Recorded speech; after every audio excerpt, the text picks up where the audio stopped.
I'm going to tell you a story I've never really told out loud before, not like this anyway, because for a long time it felt embarrassing, like something people would laugh at or shrug off.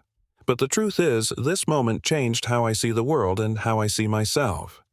It started on a night when I had absolutely nothing, and I mean nothing, except a stubborn voice in my head that kept saying, "Don't back down, not this time." I was 16 then, living out of a beat-up backpack and whatever corners of the city I could disappear into without getting chased off. If you've never been truly broke, I don't mean short on cash, I mean invisible broke, you probably don't understand how loud silence can be. People look through you, not at you, and after a while you start doing the same to yourself. That night I wandered into Harbor Square where all the fancy restaurants and theaters were, not because I belonged there, but because the dumpsters were better and sometimes you got lucky. Sometimes. There was a crowd gathered outside the Orion Hall, all dressed up laughing, taking photos like the world was kind and fair and made sense. I remember thinking how wild it was that a few feet of sidewalk could separate two completely different realities. I smelled food. Real food. Warm. That smell messes with you when you're hungry.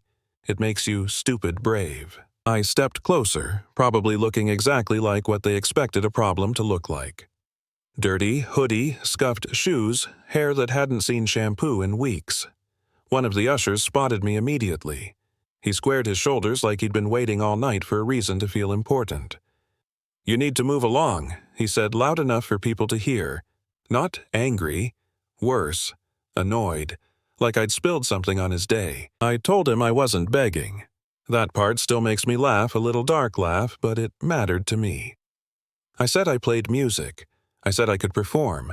I said if they let me go inside for 5 minutes, just 5, I'd do it for free. Or for leftovers. Or, honestly, for nothing if that's what it took. He laughed. Not alone either. A couple behind him snorted like I'd told a joke. "Kid," he said, shaking his head, "this isn't an open mic at a dive bar. Go find somewhere else." That should have been the end. That's usually how it goes. But something in me snapped, not loudly, just quietly enough to be dangerous.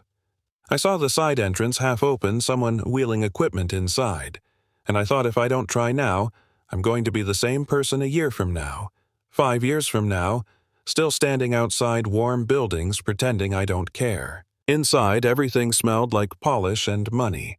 I ducked into a hallway, heart pounding so hard I could hear it in my ears.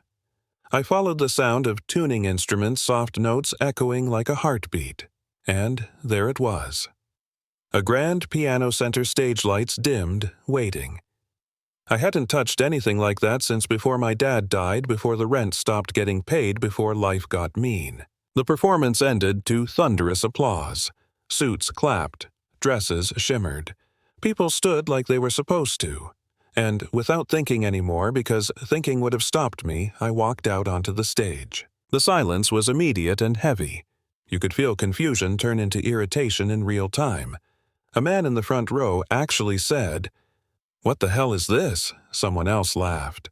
I remember the host, some big-name conductor, stepping forward with a tight smile.